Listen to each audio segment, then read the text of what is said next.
Jesus Christ. Crazy. We're still dealing with it. Yeah. That it's insanity. They said he's throwing a temper tantrum all over the place. Well, there was the F-bomb.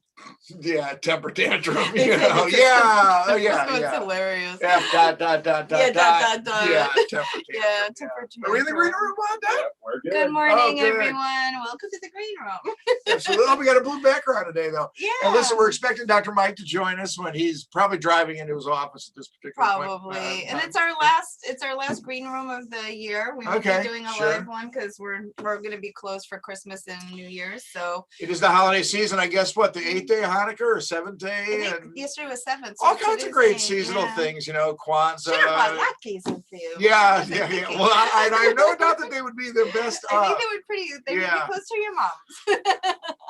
Listen, my mom would do the whole thing with the grating. I do the grating. Oh yeah, you gotta gotta grate the potatoes. You gotta grate the potato by hand. Right, for sure. Yeah, there's no. And my mom would also make her own gefilte fish. Okay, my mom was a gefilte fish person. Is that right? Wow. Yes, we had gefilte fish on Christmas Eve, and I'm like, she was a gefilte fish person too. I'm not a fan. Well, hang on, but there's a critical question about gefilte fish because we had duels in our family because one side of the family made it in loaf and it was a salty gefilte fish. My aunt Sybil made small balls. We were the balls, and they were sweet. and it's sweet. A sweet. We were balls fish. and sweet. Okay, it came from the same cloth. I know, but you always got to have horseradish, of course. That's great. And blintzes. And yeah, we do things. blintzes. Like I said, I think there's a big Jewish strand in my family somewhere because we had the gefilte fish. We always had blintzes. You know, I've always been just a big proponent that I think everybody's from the same tree. And I think, unfortunately, religion has been used to divide almost. And what are we looking at in the country right now, everybody? So we know it's the green room. And, you know, I'll get Ruta talking a little bit. I'll check with Dr. Mike on his text in a second. But what's going on in the country right now? The Electoral College has voted. And you know what makes me so upset are the Republicans who quote unquote call themselves constitutionalists. You know, okay, well, if you're following the Constitution of the United States, you know that once the Electoral College goes, it goes now in front of the House, in front of the Senate and Congress. It's a done deal, except you have this fool who keeps trying to tell his Senate that they should go against the Electoral College vote now. I mean, come on, if you believe in democracy and the Constitution, you have to abide by the rules. He won the popular vote by like 7 million. He won the Electoral College by a landslide. And yet this guy still is throwing temper tantrums in the West Wing. So I don't know. The most troublesome thing to me about it is just the continued dialogue of misinformation that there was a systemic stealing of this election by some type of either from the voting machines or this, that. But isn't it a miracle that it only affected the Republicans? Well, like, okay, well, if you're having defects or things, don't you think both sides would have it? Why is it they're like, oh, it's only for the Republicans? And only for the presidential election. Yeah, and only for presidential I know what election. I've talked to many people that like that balance of power between the, you know, one party holding this and one party holding that. Why? I'm going to call him President Trump today because you know it's not much longer than I have 33 more days. How long did it take me to get to 33 that? 33 days left. But I guess what troubles me is that what leader of any type wants to put impediments up in front of the next leader when we're in the midst of a national pandemic and crisis. A narcissistic idiot. And we're starting to but we're starting to see some of the violence. Would. We're starting to see some of the violence percolate over, which is dangerous. Yeah. And to me, we had a Senate hearing yesterday where Senator Rand Paul literally said that this election was stolen, and it was not. It was not. And every judge, the Supreme Court, every circuit court has ruled on it that President Trump went after what? How many cases did he lose? Like 80 different courts said no. The Supreme Court said no. I mean, come on. But it's really, a fusel. It's just a consistent small lies. And now we're in this circumstance, and it confounds me why the Republicans don't finally stand up and say enough. It's so destructive right now, and there's an end game involved that I don't quite understand. I hope it backfires in Georgia. That's going to be. I hope so. From looking, I'm tracking the Georgia account. I signed up to this thing, and so far the votes are going really strong for the Democrats. So I hope that they pull it out. Because Republicans don't really vote in off-season elections, so I'm kind of hoping they forget. But I have to say that, listen, and I want to give a shout out to both our Congress, men, Greg Steube, and I guess Vern Buchanan also somehow not participated in this, Ruta. Have you noticed? They've both been very quiet. They didn't sign on to the letter. So I know it's hard for you to take that next step.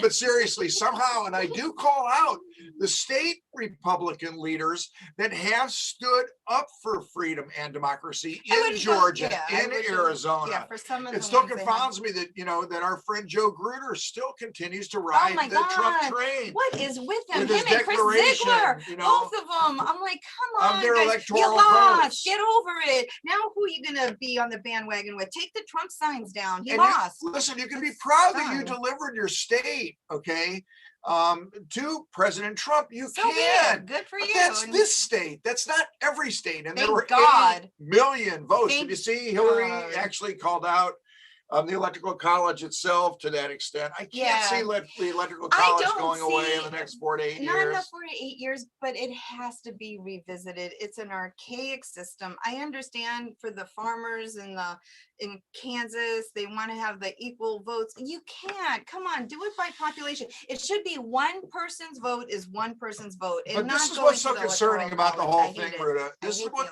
listen, we all have our little pods right now. And in my little pod, okay, I have members of my pod that do believe that there was systemic election fraud. I have those too. I know, hang on. But it's so hard to argue with them because it's so ingrained. And I just want to see the proof.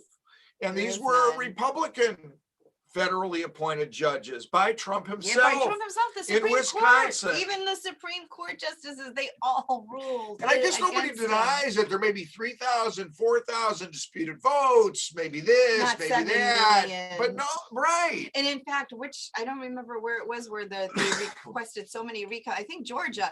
And then on the third recount, Biden actually ended up picking up like 843 more votes on the recount. So it's a silly argument. I think it needs to be put to rest. I think Trump just needs to admit he lost. And I know he won't do that. He never will. I know. And that's what's so destructive about the whole thing to me. Because listen, I heard a Republican, I think she was the state Republican chairman of New Hampshire, who resigned from the party and blah, blah. The point is, she explained that Trump was always Trump, and she always had issues and problems, but still voted for him, even in this election, and voted party line and this and that. But it's been after the election, the acceptance of his unwillingness to accept our democratic process that calls for votes to be the determination of the election. And I don't know. I don't know what the next step is. But do you know what's really funny? I have to tell you a sidebar story. So I went out to because I've been having a rough week lately personally. So I went out on Saturday night and I was downtown, and there was a newly elected Republican official. I don't want to mention names. Who I came across, and I congratulated him because he just won his seat. Sure. He privately, because we're friends on Facebook and we have been for years, he privately messaged me the most interesting statement. And he goes, he wrote to me, I find it really shocking that you congratulated me even though you're on the opposing side. And I'm like, really? I'm like, humanity, you won a seat. You're duly elected. I accept you. You're representing me now too. I said it to him. I said, you're my elected official now. You've been elected by the people. Why wouldn't I congratulate you? And it was such an odd comment to me. I'm like, he almost had a natural division. And I'm like, why? And very peculiar. And so I hope do we have Dr. Mckenzie coming on? Beautiful. Good. And listen, I hope that's not the overriding and lingering stench of Trumpism, because we shouldn't be a divided country, especially now. And I'm glad that Dr. Mike is joining us so he can bring some science to the vaccine discussion, which is why I wanted to invite him in today. And the vaccine, let me tell you, the vaccine discussion overall, so many people I have on Facebook wars going around. No, it's a very similar discussion to me, the political discussion. Very much about so. it is, and it shouldn't be. And the whole, listen, we've talked about it in the green room before. From the beginning, it should have been no shirt, no shoes. It's 2020, no mask, no service. It should have never been political. Going back to February and March, if we would have masked, we never would have had these spikes that we're having now. Yesterday, in fact, was the highest in U.S. history. Yesterday smashed everything. I think we had close to 3,700. It broke all records yesterday, so it was the highest. Mike, you with us? Yes, I'm here. Trying to set up the video. No problem. Take your time. Listen, Ruta and I are on a pretty good ramble because, we were just getting to the fact about the vaccine. And listen, I want to give a big shout out before we get too deeply into it. This is a very, there he is. Yeah. Great to see you, Mike. Good morning. It's an ugly sweater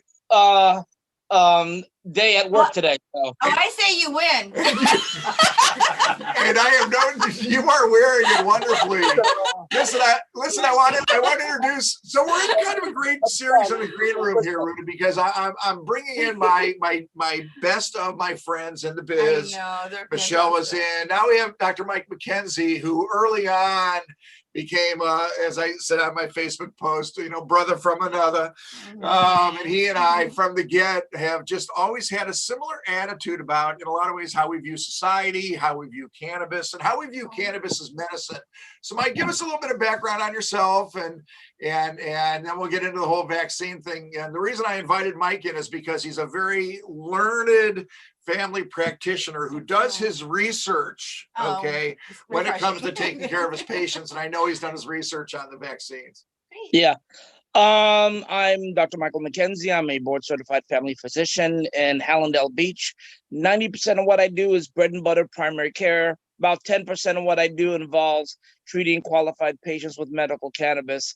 Like Dr. Gordon, I'm an OG. I've been involved in the program since 2015. I was one of the first docs to get certified, under the Charlotte's Web bill, and then expanded after Amendment 2.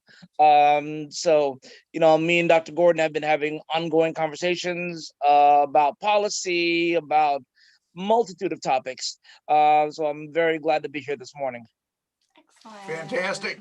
And listen, we were just talking about the whole vaccine issue because, and listen, I want to get back to what I was saying because I have the heat on me today because, listen, I have family members and we have patients, that are anti-vaxxers. A lot. Right. A lot. My Facebook page is full of them. For sure. So there's a lot of controversy over vaccines. And I don't take it lightly that we're out here delivering what we believe to be the best information that we can deliver, to you and I, our patients, and here to the general public. So I want to give a shout out to those that are still very skeptical about vaccines in general and this specific the new one. It's like a political battle in itself. So, Mike, give us the skinny on this particular vaccine, the messenger RNA process, and things of that nature. Yeah, so I know you're deeper than I on this. Right. The whole messenger RNA technology is something that's been actually worked on for quite a few years. But this is kind of like the first vaccine with all this publicity around it that's using that type of technology. Now that's different than some of the other vaccines that are in the pipeline. For example, you have the mRNA vaccines that help prime your immune system to attack the coronavirus, and then you also have these vector vaccines which are using like adenovirus to basically again prime your immune system to fight against the coronavirus. And then that's the older technology, right? You take a little bit of the virus, you try to stimulate the immune system, but the messenger RNA aspect of it, Mike, is what I think so many people are fearful about this because this actually carries a piece of genetic material into your cells, and then the body's immune system reacts to that. What are the Right. target cells for the messenger RNA? It's something that I haven't really been able to ferret down necessarily. Are they immune cells necessarily, or where do Yes, it's usually the immune cells because they're the ones that are going to have to respond to those specific, proteins of the coronavirus and treat it as an antigen. Um, so the so yeah, so this is definitely something that is relatively new. The fact that it's, they've been working on it for like on this particular vaccine for like less than a year, implants some degree of fear in certain people because there's a segment of the population that feels that this is rushed. And I mean, I think it's close. I'm sorry. I think it's close. It's not that it's a lot of people. They said roughly, I was listening to Sanjay Gupta on CNN, and they were anticipating somewhere around 37% of the population of the United States is fearful. That's a high number. Yes. And keep in mind, for those that get the vaccine, any little negative symptom that may occur is going to become a self-fulfilling prophecy. And they're going to be like, see, I told you so. Well, I think if we just go deeply kind of just into vaccines in general, there's always going to be a certain percentage, I think, of complication rate. And we hope that's the least amount that it can possibly be. But there's a risk-benefit ratio, I think, that is always at play. But with any therapeutic agent that you and I recommend or prescribe, whether it be any antibiotic or cannabis or anything like that, yes, there's going to be a certain percentage that may have an adverse reaction to it. I tell my patients all the time, even if I give you Flintstone vitamins, you can get an allergic reaction to the food coloring. You can get an iron overload for taking too many. So there's nothing that is completely 100% benign. But with vaccines, there is a whole lot of a misinformation campaign behind it, from people saying that you're going to be microchipped with a tracking device. Well, no, the whole Fauci is going to make $1 billion, it goes so deeply into all these conspiracy theories. And that's why I think we're in such a unique phase of society as it is, because just tying in our discussion about the elections and all that, there's just a certain segment that is just kind of, and now it's Newsmax, I guess, and this, it's like Fox News, One America or whatever. So Fox News is kind of almost shifted over to here. They're considered in the middle. But what's interesting? I was in the hospital. My mom's been in the hospital, and a nurse and she's on the cardiac unit. She was adamant against the vaccine. I'm like, really? And you're in the healthcare field? And she said, there's no way I'm going to take it. And I'm like, why? And she goes, oh, it's just too new and there's too many things that can go wrong with it. And I was like, wow. And here's a woman seeing people coming in with COVID constantly, and yet she was very much against it. And it was kind of shocking in a way. Well, it's going to be interesting because there's the fear of... I'm not shocked at all. Because let's face it, you have oncology nurses that are chain smokers. Okay, valid point. Slam dunk on that one. You're right. I know a couple of board certified pulmonologists who were smokers. So very good point. And it's going to be very important, because I know the fear amongst many, and including, those that I love very much, are that the vaccine will be required, in order to do various things, fly, go to football games, movies. You're going to have to show your card that there's going to be a distinction between those that have taken the vaccine and those that have not. Right. Yeah. And that's a very slippery slope.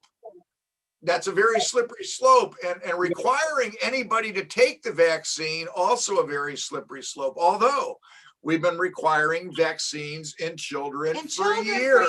And there are, there's also, and I'm sure Dr. Mckenzie, as a family practitioner, you still see it. Do you get a lot of families that are not wanting to inoculate their children? I honestly, I don't get that many. That's good. No, it's rare. It's like a unicorn. Listen, if we had our friend Dave Berger in today, then he has many families, that haven't vaccinated their kids because, he's kind of known as a quote unquote, holistic or natural naturopathic type understanding clinician. Mhm. So it's just a very interesting, Very side of it. And, plus let's face it, there have been a couple allergic reactions. Let's talk about how the vaccine in general should be administered because it's important. And I think especially when you look at your mRNA vaccines, because this is the emergency doctor in me. If you give a substance once and then a month later or 3 weeks later, you give it again, that is when you may get that type of allergic reaction response Right. because the body is primed for a response. People say, boy, after that second shot, I got achy. I had a low grade fever for a day. I felt crappy, but 3 days later, I was great. I say that that person had the reaction to the vaccine second shot that you want because Right. clearly the body's immune system revved up against it. And that's the reaction that you had. Mhm. Allergic reaction, on the other hand, is different. That's when the mast, MAST cells of the body, right, have a histamine reaction to cause throat swelling, hives, Mhm. drop in blood pressure. That's your true Yeah. anaphylactic reaction that can be saved by epinephrine, right? Your fight or Mhm. flight reaction. And that's why people that have already used epi injections for past allergic reactions do need to be extremely cautious with this one, right? Right. But I worry about these injections being given at a CVS or a Walgreens, right? Where maybe you won't follow that procedure and wait for 15 minutes thereafter. And what if somebody does go down in the Walgreens or the CVS, right? Right. So my point is that's not a good place to have an anaphylactic reaction. No. So No. my point is I think we need to be smart, right? Yeah. Now the second wave of vaccines, Mike, are not going to be the mRNA variety, right? They're going to be the more conventional vaccines. Yeah, like your vector or your protein vaccines. Like the one particular vaccine model has all the different proteins that are found in the coronaviruses. So theoretically, that vaccine should protect you against all the different types of coronaviruses out there, like SARS and MERS. So that's another question. And actually, if anyone has questions, because we have a national audience, if anyone has any questions, please feel free to put them on. We're live right now, so we'll read the question online and hopefully get it answered. One of the questions, though, that I got from somebody in a discussion, not a question of me, but just a discussion was the coronavirus is known to mutate so quickly that Right. even with the vaccine, they're saying, well, what are the chances that it's only going to capture the current COVID virus, and what if it's still a morphing, which it is. Needless to say, what happens 6 months down the road? Can you get another strain of it even if you have the vaccine? And they're like, so what's the point of the vaccine? So Right. we've had a lot of discussions about that, and I want to hear your viewpoint on that one. Yeah, I mean that's why some people are waiting for that other model of vaccine, which is like the proteins that are found on the coronaviruses that that are found in not only COVID-19 but in SARS and MERS, and that particular type of vaccine is what some people are waiting for. And do you think, though, also that it's going to be something that's going to become like a routine, like a flu shot? Every year you get a flu shot, you're going to have to get a new COVID shot every year? Um, Probably because COVID-19 is an RNA virus, and we know that RNA viruses don't have necessarily the most stable genome. So in their genes do tend to change and mutate. That's why it's more challenging to make a vaccine for an RNA virus than a DNA virus. Yeah, it's going to be interesting to see. There are so many questions. How long, is the immunity going to last? Is it going to stop you actually from shedding virus from your nose, Yeah. rather than keeping you from getting very sick? And I got it. And listen, this pandemic has been unique in so many ways. To that extent. Oh yeah. I think this is just another one. I think it's going to be interesting, Mike, because I think there probably will be a 30 or a 35% part of the population. And let's face it, in the African American population, of course, there's even an added layer of distrust because of Well, of course. Tuskegee, and other experimental type. We know that, and then that's why some of the initial injections, the nurse in New York, African American ICU nurse, and everything. Otherwise, so it's important to be a vocal thought leader, in this process. But I say that there probably will be 30 to 35% of the population, at least, that probably will not take this vaccine. And then You can 5 do all years the from now, publicity programs you want. That you're always going to have that segment of the population that is not going to want anything to do with the vaccine. yeah. You know, But my point is, I think we're going to have a control group, so to speak, of those that didn't get the vaccine, right? Versus a larger group that did. So I would suspect that those long-term complications, and let's face it, I don't want to have a Bell's palsy or a, worsening of any immune process. And, so yeah, there's going to I saw be, that. I have no idea if it's true or not with this whole Bell's palsy thing. I don't know if it's a hoax or if it's something that's actually, it's hard to attributed read. to the It's vaccine. hard to read through the threads of truth, no doubt about it. So listen, it'll be interesting, but we so appreciate your perspective. And listen, so will you be able to administer the vaccine in your office at a certain point in time? Now, let's I'm talk not about sure because right yeah, now, hold on. That's an important point. The Pfizer needed a much deeper refrigeration than the Moderna. And right. that's because of the liposomal, the fat globule that carries the messenger RNA in there. It's more stable in the Moderna than it is in the Pfizer. But Right. the other style vaccines, Mike, you'll be able to store just in your refrigerator like you can your normal influenza Right, vaccine. with the others. Yeah, but right now, the way the vaccine is being distributed, um, like the major health systems, like Memorial System down here, they got the first shipment, and they're prioritizing the doctors and the nurses and the hospital workers. You know, Sure. now they offered So, it to me since I'm on staff there, although I have not taken it yet, and I'm still kind of deciding if I want to take it or not. Really? You're still on the fence yourself. That's interesting. Yeah, I'm a wuss. I'm kind of on the fence ish. Now, what my other question I have, what if you already had COVID? Like I had a very severe case of COVID, and I went through it. So do I even need to get it? Because I would think I'm kind of. Well, they I don't had it recommend also that you in July. do. I had it in July. It was very mild symptoms, but I quarantined myself. So yeah, I'm kind of wondering if I already had it and I have antibodies, That's what you I'm know, wondering. especially with T cell immunity. Do I need the vaccine? I'm not sure. Well, I'll have to Ruta check knows with that my she has the next- No, I antibodies have because the she's antibodies. donated. I've donated plasma. Yeah, Ruta's donated plasma. My brother's Yeah. donated plasma, but they're still recommending that you do get the They are? vaccine. I think it gives you Okay. prolonged I didn't know. protection. Right. Mike, before we get off, I want to bring up one cannabis-related topic, and that's Patrick Kennedy. And I know you're the one Oh that's Lord, really Ruda, making sure that we know Ruda. about this. Oh my God, Ruda, you had the most golden opportunity. You're right there, right in front of Patrick Kennedy, and you did not get into his behind over his prohibitionist issues. I did. I know I was in front of his face, but you know what? They asked us to be very like polite on stuff because I have a lot of issues over Patrick's policies, let me tell you. And I had the opportunity, I was face to face with him, but we had to play nice in the sandbox, even though, he's on the same side. Give us the quick skinny, Mike. Give us the quick skinny on what's going on with the new Biden administration and possible drug czarism and stuff like that. Yes, the ONDCP, the Office of National Drug Control Policy, aka the Drug Czar's office, is they're looking to fill that seat. And historically, the ONDCP has been chaired by a prohibitionist, usually. And also keep in mind, the ONDCP is statutorily required to not advocate for anything in the Schedule 1 of the Controlled Substance Act, even if it's for medical use, And so the ONDCP Reauthorization Act of 1998, which happened under the Clinton administration, is where they cemented that policy where they are statutorily obligated to basically lie. Wow. Yeah, see, that's why I like asking Mike about these things because he knows that backstory.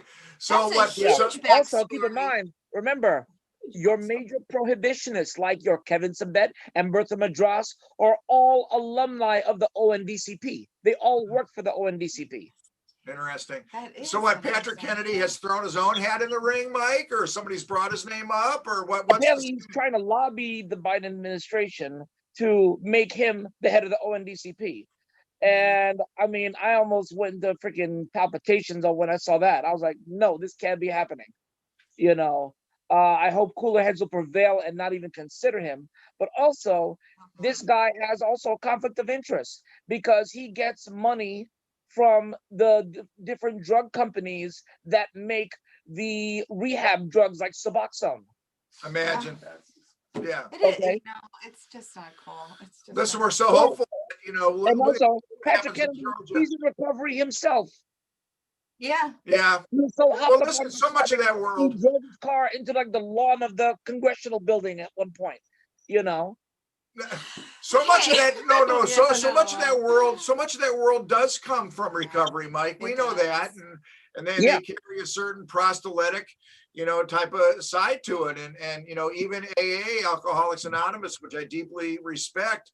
A lot of cannabis, veteran patients of mine still go to their alcohol AA meetings, and then afterwards they have a separate cannabis meeting because they know that the cannabis helps them from going back into alcoholism and back Mhm. into deeper drug abuse. So you and I, we've talked about this. We know there's a harm reduction side of cannabis with the appropriate education about Right. all the cannabinoids and not just THC, but the CBD and all the others. So Right. let's hope that Patrick But you got to Kennedy. keep your eye on the rehab industry because it's the rehab industry that's driving Sam.